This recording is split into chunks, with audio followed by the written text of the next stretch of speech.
প্রেমিকের সঙ্গে মিলে স্বামীকে নৃশংসভাবে জানে শেষ করে স্বামীর দেহ একটি নীল ড্রামে চাপা দিয়ে রেখেছিল স্ত্রী। বেশ কিছুদিন ধরে পচা গন্ধ ছড়িয়ে পড়ায় শেষ পর্যন্ত স্থানীয় বাসিন্দারা পুলিশকে খবর দেন। পুলিশ এসে ওই নীল ড্রাম থেকে উদ্ধার করে ওই মহিলার স্বামীর দেহ। স্বামীকে জানে শেষ করার অভিযোগে ওই মহিলা এবং তার প্রেমিককে গ্রেফতার করেছে পুলিশ। জানা গিয়েছে মৃতের নাম হংসরাজ, রাজস্থানের আলওয়ারের বাসিন্দা। স্ত্রী সুনিতা ও 3 সন্তানকে নিয়ে সংসার ছিল তার। তদন্তে নেমে পুলিশ জানতে পেরেছে হংসরাজের স্ত্রী সুনিতার সঙ্গে জিতেন্দ্র শর্মা নামে এক যুবকের সম্পর্ক ছিল। এই জিতেন্দ্র আদতে সুনিতা এবং হংসরাজের বাড়িওয়ালা ছিল বলেই জানা গিয়েছে। এদিকে জিতেন্দ্রর আগে একটি বিয়ে ছিল, তার স্ত্রী 12 বছর আগে মারা গিয়েছেন। তারপর থেকে জিতেন্দ্র একাই ছিলেন। তারই বাড়িতে 3 সন্তানকে নিয়ে হংসরাজ এবং তার স্ত্রী সুনিতা থাকছিলেন। জানা গিয়েছে প্রথমে জিতেন্দ্রর ভালো বন্ধুত্ব হয় হংসরাজের সঙ্গে, তারপর তার সঙ্গে ঘনিষ্ঠতা তৈরি হয় সুনিতার। সোশ্যাল মিডিয়ায় রিলস বানাতে ভালোবাসতেন জিতেন্দ্র। এদিকে সুনিতাও রিলসের বেশ ভক্ত। এই রিলসের টানেই কার্যত দুজন কাছাকাছি আসে বলে খবর। সুনিতা ও জিতেন্দ্রর সম্পর্ক আরও গভীর হলে দুজনে হংসরাজকে জানে শেষ করার পরিকল্পনা করে। পুলিশ জানিয়েছে প্রথমে 15ই আগস্ট রাতে রঙিন জলের আসর বসেছিল। এরপর জিতেন্দ্র ও সুনিতা মিলে হংসরাজকে বালিশ দিয়ে শ্বাসরোধ করে জানে শেষ করে। তারা দুজনেই সারা রাত হংসরাজের মৃতদেহর কাছে বসেছিল। পরের দিন সকালে হংসরাজের মৃতদেহ বাড়িতে রাখা একটি নীল ড্রামে সেখানে রাখা হয়, আর তার জন্য যাতে গন্ধ না বেরোয় নুন মিশিয়ে রাখা হয়। এরপর জিতেন্দ্র, সুনিতা এবং তার 3 সন্তানকে নিয়ে বাইকে করে পালিয়ে যায়। পুলিশ জানিয়েছে যে সুনিতা এবং জিতেন্দ্রর মধ্যে 4 মাস ধরে প্রেম চলছিল, তাদের মধ্যে অবৈধ সম্পর্ক ছিল। হংসরাজ কয়েকদিন আগে এই বিষয়টা জানতে পারেন। সেই কারণেই হংসরাজ সুনিতাকে মারধর করত এবং প্রতিদিন বাড়িতে অশান্তি হতো। এতে বিরক্ত হয়ে সুনিতা এবং জিতেন্দ্র হংসরাজকে জানে শেষ করার পরিকল্পনা করে। পুলিশ সুপারিনটেন্ডেন্ট মনীষ চৌধুরী জানান যে 15 তারিখ রাতে হংসরাজ, তার স্ত্রী সুনিতা এবং বাড়িওয়ালা জিতেন্দ্র একসঙ্গে রঙিন জলের আসর বসায়। এরপর জিতেন্দ্র এবং সুনিতা তাকে বালিশ দিয়ে শ্বাসরোধ করে জানে শেষ করে। সকালে যখন তারা দুজনে জ্ঞান ফিরে পায় তখন তারা দেখতে পায় হংসরাজ মারা গিয়েছে। এরপর মৃতদেহ ফেলে দেওয়ার পরিকল্পনা করে তারা।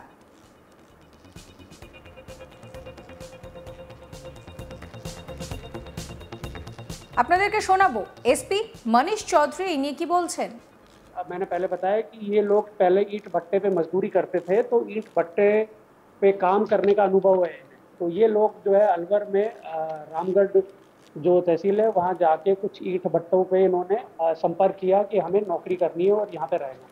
तो इस तरीके से उनका आगे प्लानिंग थी कि भाई किसी न किसी भट्टे के ऊपर हम जो है आगे काम कर लेंगे और वहीं पे छुप जाएंगे। इनका मारने का मोटिव था या प्लानिंग मारने की भाई वहाँ पर उस समय विवाद हुआ, उस समय अचानक मुंह दबाया और मार लिया? जी, अब देखिए ये अभी डिटेल चीज़ें सामने आना बाकी हैं, मगर जो प्रमुख जो मोटिव है, जिस चीज़ से सारी चीज़ें डिराइव हुई हैं, जिस चीज़ से सारी चीज़ें हुई हैं, वो इन दोनों का इलीगल अफेयर था।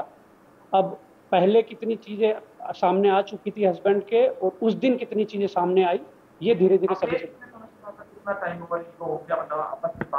जी आपस में बात करते हुए संपर्क करते हुए इन्हें करीब 4 से 5 महीने हो गए। जब ये जितेंद्र जो है वो मुनीम का काम करता था सूर्य भट्टा पे, और बाकी जो हस्बैंड और वाइफ हैं वो एज ए मजदूर काम करते हैं। बच्चे भी एक्सेप्ट कर लिए थे इसमें सर? बच्चे मतलब मैं रख लूंगा या क्या, मतलब आगे तैयार था इसके बच्चों? ये अभी हम बच्चों को किस तरीके से आगे हैंडल करना था इस चीज़ के बारे में आगे पूछताछ करेंगे।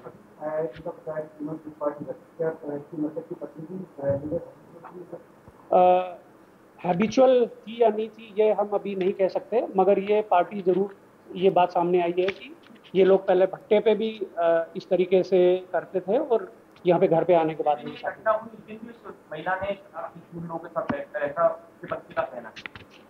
जी अभी ये हम इस चीज़ के बारे में डिटेल पूछताछ कर रहे हैं कि उस दिन जो है मिनट दर मिनट क्या क्या घटनाएं हुई। जी जैसा कि आप सभी लोगों को पता है, ये प्रेस कॉन्फ्रेंस जो है नीले ड्रम में जो एक बॉडी मिली थी किशनगढ़ बास थाना एरिया में 17 तारीख को, उसके बारे में रखी गई है।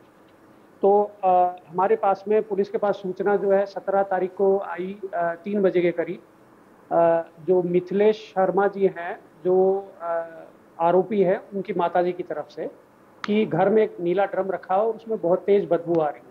वो इस सूचना के ऊपर जो है पुलिस मौके पे गई और जब उन्होंने देखा तो नीले ड्रम में एक पुरुष की लाश मिली जो डीके हो चुकी थी काफ़ी ज़्यादा और उसमें से बदबू आ रही थी। तो मामला सारा यहाँ से इस रिपोर्टिंग से चालू होता है।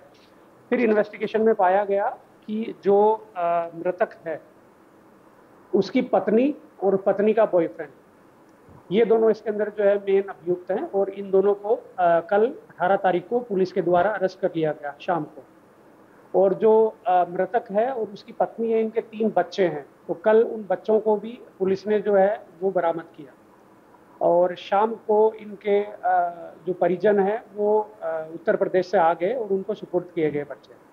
अब जो कहानी है वो इस प्रकार है कि ये मृतक और उसकी पत्नी एक ईंट का जो भट्टा है, सूर्या भट्टा के नाम से भिंडूसी के अंदर, वहाँ पे मजदूरी करते थे और उसी भट्टे पे जो आरोप जो है उसके अंदर टुकड़ों का हम अभी काउंट नहीं कर सकते, मगर डेथ जो है वो अभी तक के अनुसंधान में सामने आई है कि मृत्यु पहले हो चुकी थी और उसको उठा के बॉडी को डिस्पोज करने के लिए ड्रम में डाला गया।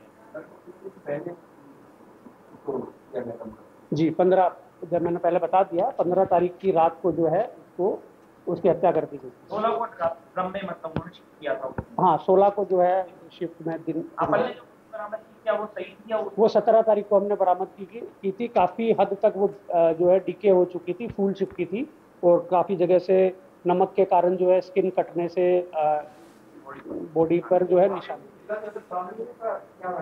इनका जी अभी तक जो है ये सामने आई है कुछ बातें जिनके अंदर इनकी जो है जो पत्नी थी उनकी भी करंट लगने से मृत्यु हुई है। किसी एक दूसरी महिला के साथ भी जो है वो इलीगल अफेयर होना बताया है। कुछ भी अगर जो है नए साक्ष्य इन चीज़ों के बारे में सामने आते हैं तो हम उसमें और डिटेल इन्वेस्टिगेशन करेंगे। फिलहाल हमारा फोकस ये है, यही मुकदमा है। सामान जैसे अब ये नमक कहाँ से लेके आया तो अगले दिन ये पता लगी? जी जो सामान है वो और बाकी ड्रम वगैरह इन सबको अभी हम डिटेल डिस्कशन इन्वेस्टिगेशन में आगे खोलेंगे। मैं ये कहना चाहूँगा कि इस वारदात के इतने जल्दी खुलासे के पीछे 3 महत्वपूर्ण चीज़ें हैं। पहली चीज़ जो है हमारी पुलिस जो है वो काफ़ी जैसे इंफॉर्मेशन मिली वो बहुत जल्दी एक्टिव होगी और सभी ईंट भट्टों पे मोबाइल की CDRs वगैरह, किन से बैठना था किन से उठना था, इन सब के ऊपर काम करने लगी। मगर फिर जो 2 पहलू हैं उनके ऊपर मैं आपका ध्यान केंद्रित करना चाहूँगा। पहला है धृत सुनीता की बोलছেন শুনুন। किसी ने नहीं बोला। क्या किया तूने, क्या किया था? बस ऐसे लड़ाई हो रही थी, धोखा से हुआ। किस बात पे? कुछ बात लड़ाई हुई? ऐसे ही वो मुझे मार रहे थे और ये छुड़ाने आए थे, दोनों की होने लगी पटका पटा हुआ, ऐसे धोखा से हो गया। ड्रम का आइडिया कहाँ से आया? ड्रम में डाल देते हैं पता नहीं चलेगा। नहीं, डर के मारे ये घबरा गए थे जब से भट्टे पे आई जब से। तो तुमने ये ऐसा किया तो क्या वो दिक्कत कर रहा था, परेशान कर रहा था? मारता तोड़ता था। সমস্ত খবরের আপডেটের জন্য আপনাদের নজর থাকুক আজ তাক বাংলা চ্যানেলটিকে সাবস্ক্রাইব করবেন, নোটিফিকেশন পেতে বেল আইকনে ক্লিক করবেন, ফলো করতে ভুলবেন না আজ তাক বাংলার হোয়াটসঅ্যাপ চ্যানেল।